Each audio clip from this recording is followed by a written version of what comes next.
from Joe's Pub. Let me hear it. How are you guys doing? Yeah. Okay. So, are you guys excited for the summer? I feel like there's mixed. Well, I am very excited. I'm excited because my sister has a pool. This is a big deal for my family because growing up, we always wanted a pool. And our parents flatly refused, saying that pools have sharks. Your guess is as good as mine what that means exactly, what kind of like excuse a parent wants to give a child. So this felt really monumental. Now one of the siblings, my sister, has a pool. And the most incredible part of it for me was seeing my mother at the pool. My mom's an immigrant South Asian woman, and I always see her just like on the go. She's hardworking, she's at her job, she's on the go there, and even when she's at home, she's always on the go. But, in this moment at the pool, I just see her in her bathing suit, dangling her legs into the pool. And I've never seen her like that before, like perfectly still. And it just meant so much to me. And then there's this whole kind of like picture forming around her that was equally overwhelming, me and my sisters in the water, along with my nieces and nephews and my sister's dog. This was like the American dream, a sunny New Jersey day, spent poolside with the family and the pets, just dogs, no sharks. And so that was like the pool portion of the day.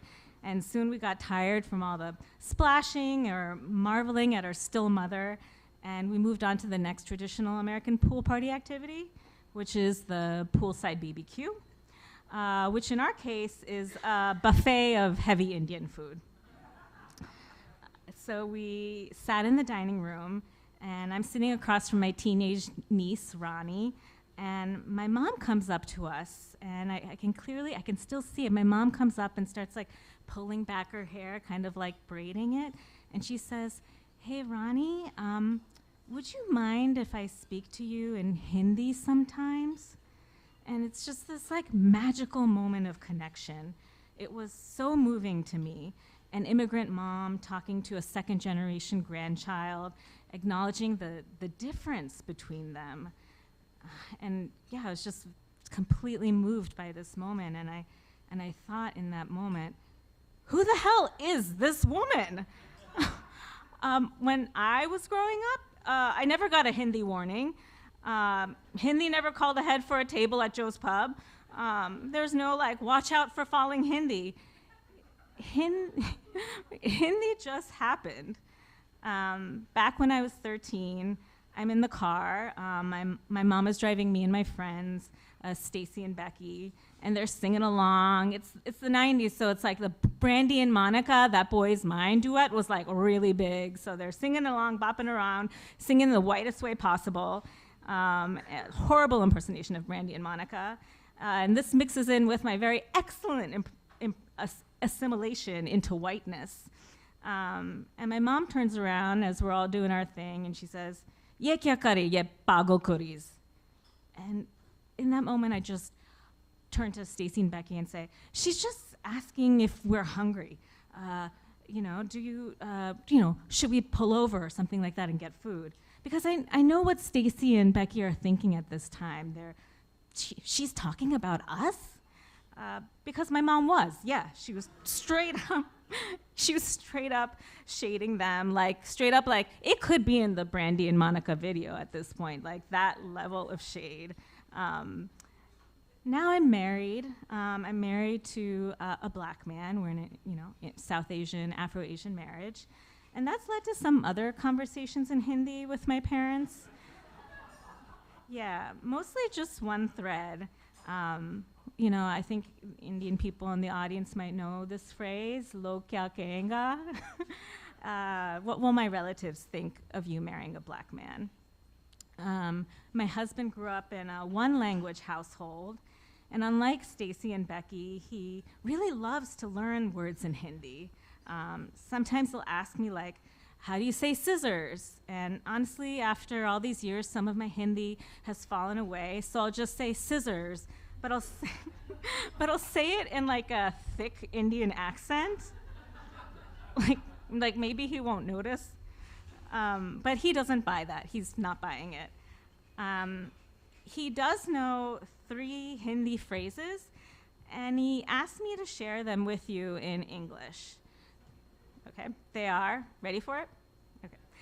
They are shut up, are you okay, and so many white people.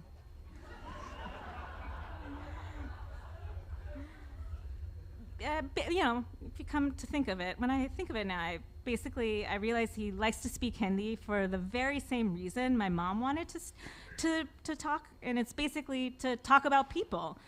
To walk in a room and at full volume say, are you okay? So many white people. I think he's wanted this his whole life.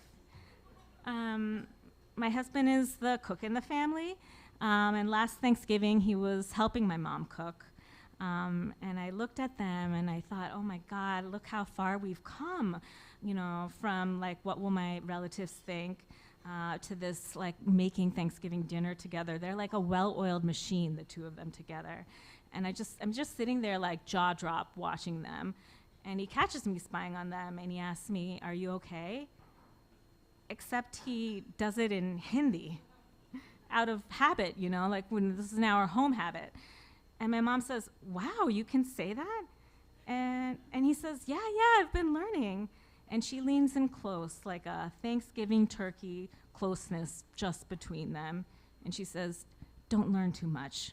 That way we won't be able to talk about you. So that story and many others are in my debut collection of personal essays that, you know, so yeah, thank you. It came out, dropped last week. Thank you guys, that means a lot to me. It's called The Way You Make Me Feel, Love in Black and Brown. And one of the essays I wrote in the book, one of the cornerstone essays I wrote is called Shithole Country Clubs. I feel like you guys are with me. You guys might know what it's about. And yeah, it's about my dad's affiliation with the Trump National Country Club and thinking about the ties between Hindu nationalism and white supremacy. And it's really kind of foundational. Yeah, I love that this is we all need catharsis. It's getting a lot of laughs. You know, it is really foundational to not only the book, but my writing practice overall. I like to bring like the personal and political together. And I remember when it first dropped, like I had just been writing essays for a long time, so I like dropped it into the world, onto social media like I do any other essay. And then I just went about my day. I remember perfectly, I was going into a Old Navy right after I tweeted it out, and I'm just in the Old Navy buying Rockstar jeans or whatever. Yeah, shout out to Old Navy's jean collection. They're not sponsoring this at all, but just really like them. But anyways, I'm shopping, and then I like, you know, out of habit, like we all do, I go pick up my phone, and I see that I just have, you know, tons of tweets off of me putting Shithole Country Club up on Twitter. And like the first message I see is like, I'm so sorry you're going through this. And I read backwards, and I'm just being completely trolled, like just totally trolled. And you know, one of the things that I read, they're just like, you know, almost like very threatening. That the one that sticks out to me is just, why don't you get a real job? And oh boo-hoo, why don't you get a real job? And all I could think is, bro, you are reading my real job. And there are so many more messages from MAGA country. And I know you're not supposed to engage with trolls. That was true then, and this is true now. I get trolled for saying stuff like "Free Palestine," "Ceasefire now" all the time. Yeah, and I know not to engage with trolls, but you know, getting all this like MAGA feedback, I felt like, oh man, this is a chance of a lifetime to say something back, and I'm like, I really, really want to say something. But I wondered, you know, my best clapbacks, as I call them to mind, they were, shut up, are you okay, so many white people. And all of those, as you guys know, are better in Hindi. So that's it. Thank you.